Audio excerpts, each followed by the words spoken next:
Vous savez, les photographes, les vidéastes, les créateurs, les bricoleurs, on a tous un point en commun. Nous sommes des acheteurs compulsifs. Et là, j'ai décidé de faire une vidéo où je vais vous présenter un peu les petits trucs que j'ai achetés ces derniers mois-ci. Et franchement, je dirais que est-ce que j'en ai l'utilité ou pas? Je dirais oui. Et je dirais aussi pas dans l'immédiat. Ce qu'il faut savoir, c'est que nous, les photographes et les vidéastes, dès qu'on a de l'argent qui entre dans notre poche et qu'on trouve un bon plan, on a tendance à acheter ce matériel-là. Ce n'est pas méchant, ce n'est pas mauvais. Après, j'avoue que il faut savoir aussi doser et pouvoir aussi épargner de côté. Mais moi, j'ai quelque chose que j'ai l'habitude de dire aux gens. Quand on me demande est-ce que j'épargne, je dis non, je n'épargne pas, j'investis dans du matériel. Et en fait, le matériel, c'est mon épargne. Parce que certes, au fil du temps, elle perd en valeur. L'avantage, c'est que quand vous investissez dans du matériel, sachez que derrière, même si vous n'arrivez pas à rentabiliser votre matériel en faisant des prestations de part et d'autre, en vrai de vrai, vous pouvez vous lancer dans la location de matériel. Le mindset, les gars. Et là, je vais vous présenter quelques produits que j'ai achetés tout au long des mois précédents. Je commence par ceci. Ça, c'est un bras magique de la marque SmallRig.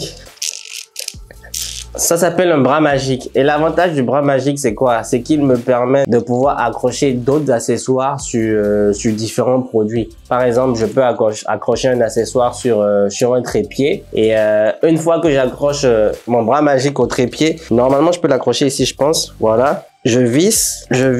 Il serre bien. Si je desserre ça, vous voyez? Comme ça.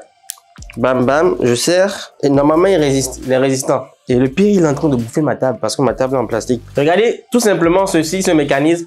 Je peux, si je voulais bien, accrocher mon micro juste là et tranquille, tout le monde est content. Il est en train de bouffer ma table là. Oh, merde. Moi, je pars du principe que tout photographe ou tout vidéaste doit avoir un bras magique avec lui. C'est obligatoire. Ça, c'est comme un couteau suisse, tu vois. C'est des accessoires qu'il faut toujours avoir sur soi parce que à tout moment, ça peut vous être utile.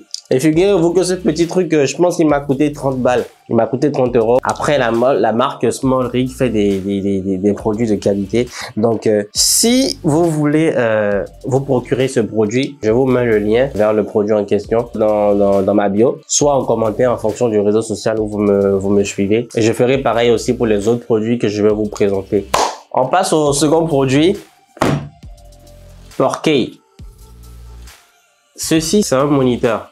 Et je suis en train de l'utiliser actuellement pour avoir un retour sur ce que ma caméra qui se trouve devant moi est en train de filmer. Ce moniteur est assez intéressant, il n'est pas très cher. Je pense qu'il m'a coûté quasiment, je pense, entre 100 et 200 €. Je vous mets aussi les liens dans la description, dans ma bio ou en commentaire. L'avantage de ce moniteur est qu'il est quand même très bien assez éclairé. J'ai plus les caractéristiques en tête, mais je pense que je ferai une vidéo spécifique pour chacun des matériels. Mais si vous voulez le procurer, cliquez dans le lien dans la description. Il a pas mal de particularités. Si vous avez une caméra qui ne permet pas de vous afficher notamment les zébras, les zones de surbrillance, avec celui-ci, vous avez pas mal de caractéristiques qui seront avantageuses pour vous. Si vous filmez en S-Log, l'intérêt d'avoir ce type de moniteur, c'est que vous pouvez avoir le retour sur votre moniteur avec la lutte que vous appliquez directement. Donc ça vous permet d'être sûr que ce que vous filmez en flat aura un bon rendu dès que vous le passez en Rec 709 en post-production. Troisième matériel. Nous avons un produit de la marque KEF Concept.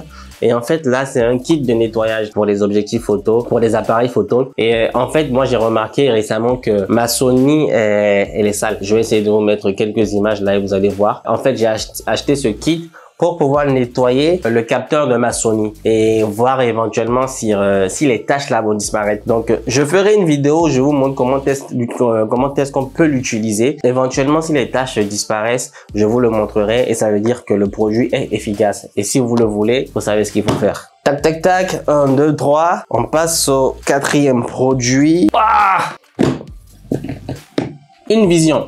Ceci, comment je vais vous l'expliquer? C'est un accessoire pour pouvoir fixer des moniteurs, donc des écrans. Et oui, après vous n'allez pas me dire que j'ai un accessoire pour fixer des écrans, j'ai pas d'écran. Si j'ai un écran que j'utilise, je pense déjà depuis 2 ans, et c'est une marque que je vous recommande. Et justement, ce sera le prochain produit que je vais vous montrer. J'en ai racheté un second parce que franchement, il est efficace. Ce qu'il faut savoir, c'est que quand on est photographe ou vidéaste, moi pendant des années, j'ai souffert parce que le rendu que j'avais sur l'ordinateur que j'utilisais et le rendu que j'avais sur mon portable était totalement différent. Et je vous avoue, quand vous êtes à vos débuts et que vous avez un ordinateur avec une mauvaise qualité d'affichage, vous êtes très vite frustré parce que vous passez des heures en post-production et vous constatez en fait que le résultat que vous avez ne correspond pas en fait au résultat réel. Parfois, vous avez l'impression que votre peau est rouge et quand vous regardez sur un iPhone par exemple, vous voyez que la peau est plutôt rose et c'est vraiment frustrant. Du coup, j'ai racheté un second écran et l'avantage en fait de cet accessoire, c'est qu'il me permet de fixer 2 écrans là-dessus. Et c'est un accessoire qui est coulissant, donc je peux déplacer mon écran comme je veux, le ramener vers moi, le reculer. Et l'avantage encore, c'est que ça prend moins de place sur mon bureau. Donc, dès que je vais installer tout ce setup, je ferai une vidéo et je vous la montrerai. Alors, voici mon bijou. Allez, fier. Oh, aïe, aïe, aïe, aïe. Ah! Ceci, c'est un moniteur de la marque Asus et le modèle, c'est Asus ProArt PA278QV. Moi, je vous recommande tous les écrans de la gamme Asus ProArt. Si vous êtes photographe ou vidéaste et que vous avez besoin d'un écran qui vous donne un retour assez fidèle sur la colorimétrie de vos images, je vous le conseille. Et l'avantage en fait dans la catégorie des ProArt de la marque Asus, c'est que vous avez une diversité de choix en fonction de votre budget, allant je pense de 200 et quelques euros à plus de 1000 balles. Ce modèle-ci, c'est un 27 pouces. 27 pouces, c'est déjà pas mal. 24 pouces, personnellement, pour moi, je le trouve un peu trop bas. Celui-ci, je pense qu'il m'a coûté, entre 250 et 300 euros. Je vous mets aussi les liens et voilà, si ça vous intéresse, vous partez, vous le procurez. Je ferai une autre vidéo où je vous présenterai l'écran en question. J'espère que ce genre de vidéo vous a plu. Donc, à très vite.